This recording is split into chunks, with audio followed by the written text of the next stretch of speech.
So, another mailbag video, and this is another pile of stuff which has arrived, as well as having a big box as well, which isn't in the picture.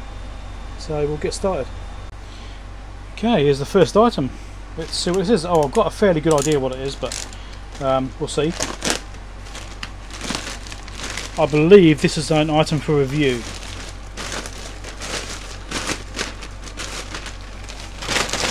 So, if it is, then I'll only be just going over it very briefly. Obviously, I'll do the more detail in the actual review video.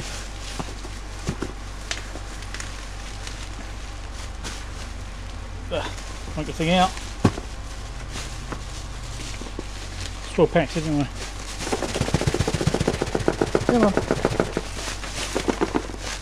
It's almost out.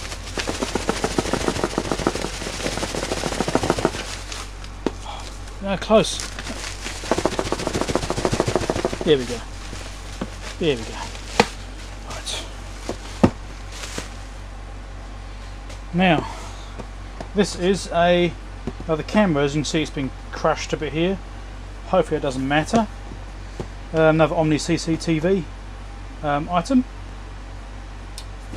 So let's quickly open it, and then I'll do a proper review video on this later on. It may even come out before this one, I'm not sure. Boot for the Ethernet, stuff like that, as you expect. And the last camera of these I reviewed from this brand was very good quality. I was very impressed by it. This thing is big. Now,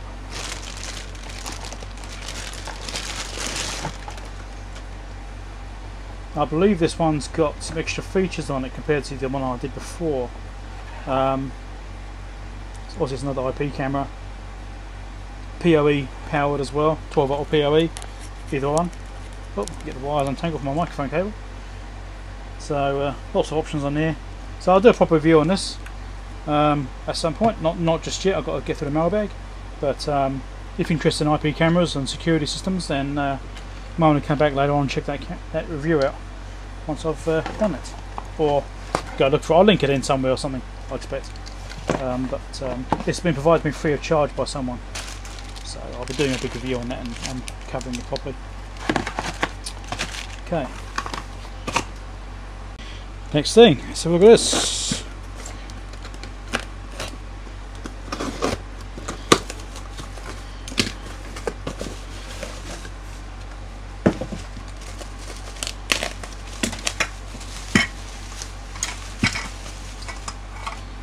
Wow, metal, cool.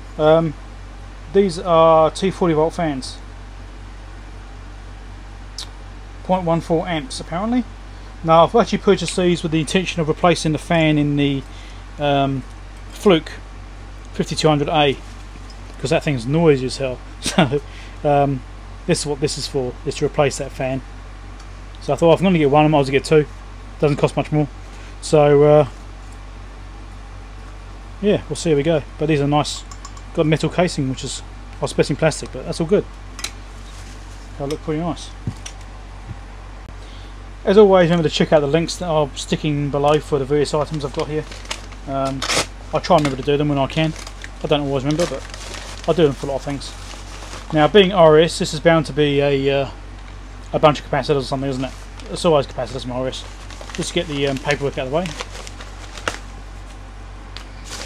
Okay, let's see what's in here.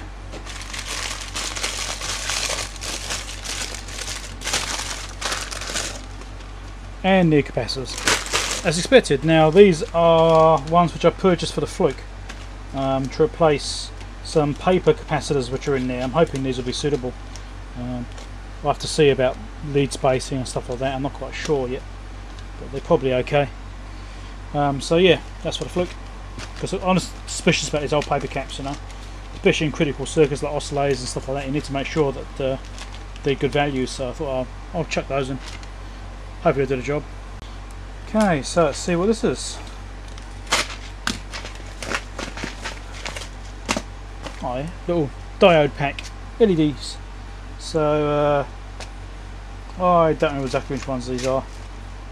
Obviously you got you know, different colours. I think these might be infrared. Well, it could be white. Could well be white actually. Yeah, so I thought I'd have a little diode pack and just that'll come in handy for various replacement projects. I mean, I keep a few diodes anyway, or LEDs around, but they're getting a little bit low in stock, so I'll get one of these. And I've got everything, you know. So got 3mm and 5mm sizes, so very handy. Again, there'll be a link down in the description for this. Right, let's see what this is.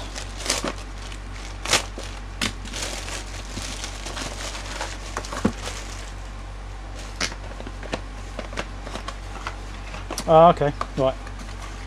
It's a replacement charger for my MacBook Pro. The original ones are getting a bit flaky, you know, the cables were splitting and stuff like that. So, is it genuine? I don't think so. 60-watt replacement AC adapter. Well, it's not genuine, is it? It wasn't that expensive. Printing's going right on the edge there, but it should be. It's got a CE mark. Woohoo. Yeah, how safe these are, I don't know. I guess we'll find out, won't we? But it's better than no charger. Well, probably better than no charger. This is purchased locally, so I'm not going to give you links to that. You can, you know, if you want an AC charger for your computer, you can get those easy enough. You don't need me to link to that for you. Right, and here's another RS one. So it's in here. Again, get with the paperwork, hopefully.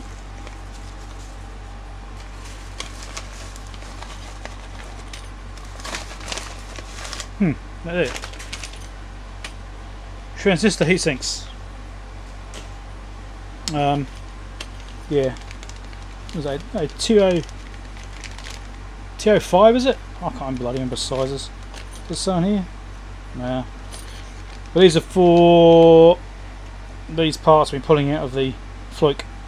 You know, some parts need extra heat sinking, and I haven't really had a lot of adequate stuff, so I thought I'll get a few little heat sinks because I didn't really have any.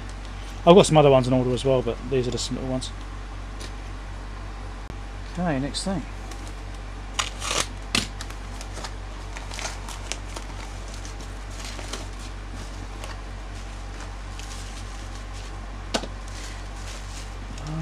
Yes. Now these are.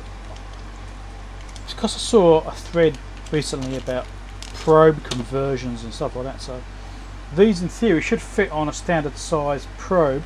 Let's get one. Although these are a bit long. That should fit on there. It should fit on there. It might be this probe's too long. Let's get a different one. Hold on. Okay. Here's a standard probe. Okay. That should go in there. That's not gripping. That's not what I was expecting to have. I was expecting the probe to grip on there. The idea being that this can plug into, say, front of my power supply, and you can just stick a probe in there then and just holds it nicely. But this isn't actually gripping the probe at all. It's just really loose. That's not what I was expecting. Maybe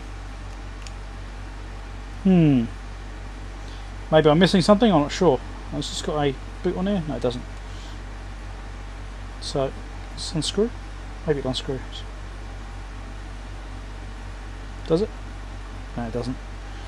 So yeah, I don't know. It's still, you know, a 4mm jack to a probe. I mean, it's close enough. It's going to be better than slopping the thing around in a loose hole.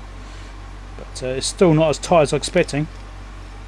I think these were from eBay, actually. Pretty sure those were from eBay. But I mean, you know, the idea is to stick a probe in there.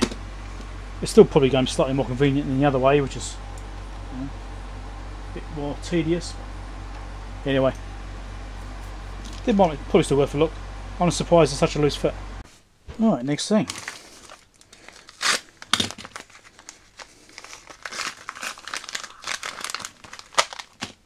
Transistors. Now what are these? These are 2N4036. These are, if I remember rightly, for the power supply in the Fluke 5200. Yeah, if I need them now, I'm not sure yet. Okay.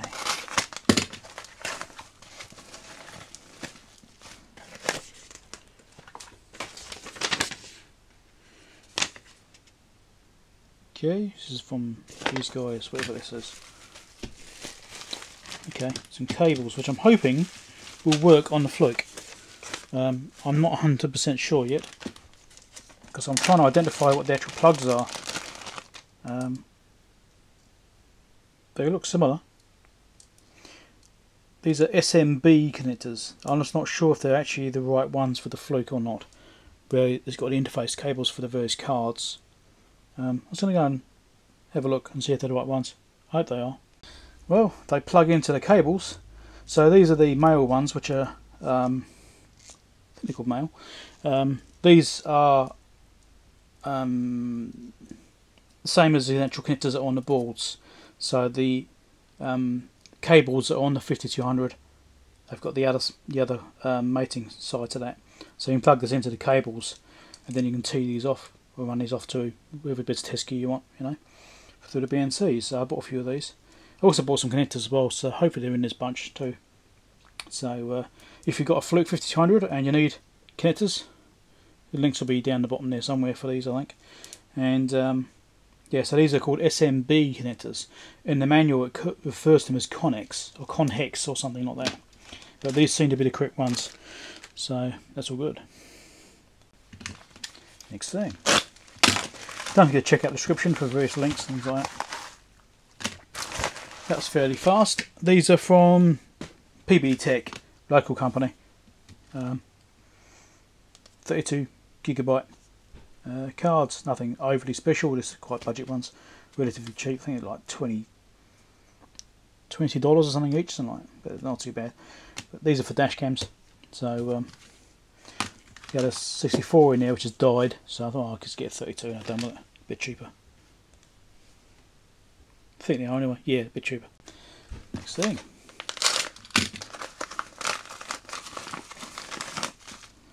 Well, it's actually got metal inside the package as well. It's interesting. This is some other cables I was looking at for probes. Now these are more like what I had in mind. 99-cent hobbies apparently. Okay. I think I got these off eBay. Pretty sure. And the idea is, as I said before, with the other probe connector things which I had just here, these are supposed to plug into the probes, and they do. That's much better. So there we go. So you've got these little hook probes. So you've got a standard probe and hook it on without messing around too much. You've got the hook probes like so. So that's a nice little probes there. I'm sure they'll get a fair bit of use actually.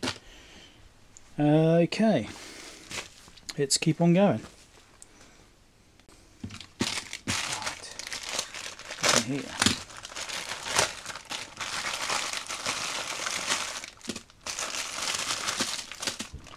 A few little 12-volt fans. That's what those would be.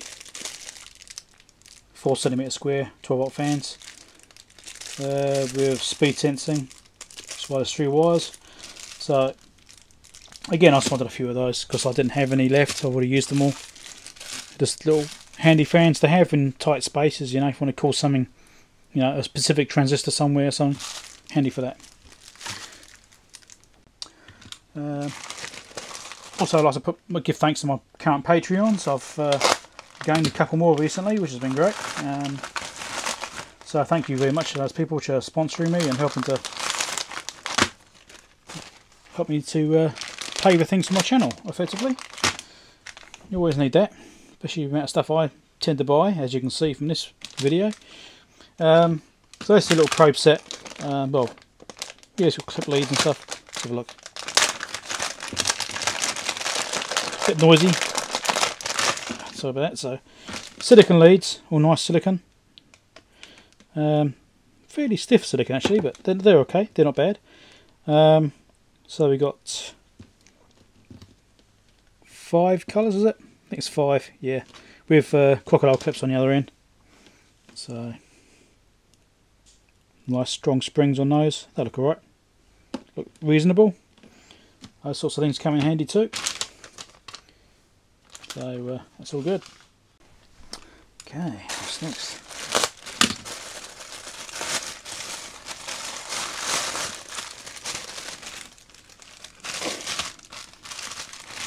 some more fans. Right, these are more 12 volt fans. What are these? 80, must be 80mm fans. Must be 80mm fans. So I've got 3 of those. Again, they're stocking up in parts because I've realised I'm running a bit low on various bits and pieces like that. Okay, penultimate. Yes, penultimate. I've got one more thing after this, which is quite big, so I'm not quite sure I'm going to fit it on my desk yet. It's going to be interesting. If you're not subscribed yet, remember to subscribe, and don't forget to click the bell icon, which is down there somewhere. That just helps you get notifications. What's in here? There's some paperwork. I'll try and look it off screen if I can get out of the bag. Okay, right. Element 14 stuff. So let's get in here.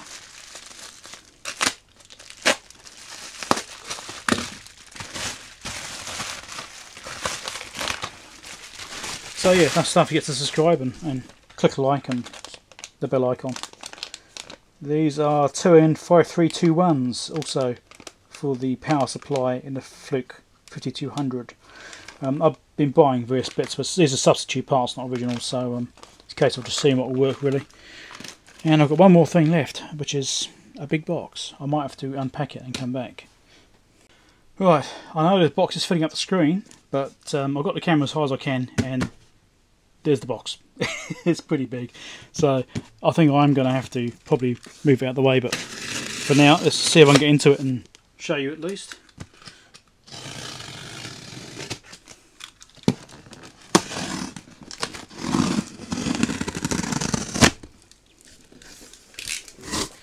So it looks like it's well packaged.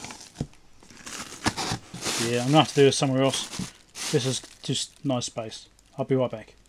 Okay, I've got it out of the packaging. That was quite hard to actually get out because it's they put it in and put expanding foam around the outside. Basically put it inside a bag. I had to try and get it out of the foam. So that was not going to get damaged anytime soon. That's pretty good. So let's have a look. There's the back of the unit. I'll have to make sure I change the voltage settings before I try and power it up.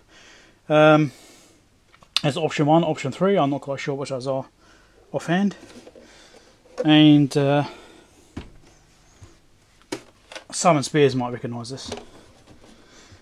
It's a bit close though. Yeah, it's a 4261 LCR meter. Simon Spears had one. You've seen him using one on his channel. And if you're not familiar with Simon Spears, he's an English guy. Switch there is a bit sticky. He does a lot of he does repairs and stuff like that as well, a bit like I do, and he does a lot of work on older radios and things like that as well, amongst other things. So if you haven't checked him out, go and check out my my channel links. I might put a link down somewhere, but Simon Spears, go and have a look. And hi Simon, he does some good stuff, very interesting. And this looks like it's got some glue residue right here. Lots of little scratches and stuff like that, but we'll see. So it's just an LCR meter, and I thought, I'll get one and see how we go. How good it is, I don't know. It may or may not work. I just don't know. I've already downloaded a manual for this, and so we'll see how we go with that. It's got this little pull-out thing down here too, which pulls out, which could be handy. But yeah, it's just a bit of a shame it's got this mess on the front here, but I got it quite cheaply. It wasn't that expensive compared to the other ones I've seen. I expect it's probably faulty. I don't think it works. So it's probably going to be a project of me having to fix it. But we'll see how we go. I'll get onto this once I finish playing with the Fluke, so you can see this on my coming video one day. Someday soon you'll get the chance to see this thing. But I've got to finish the Fluke first. One project at a time. Okay, that's me for now. And I'll catch you later. Don't forget to subscribe and all that stuff. Bye.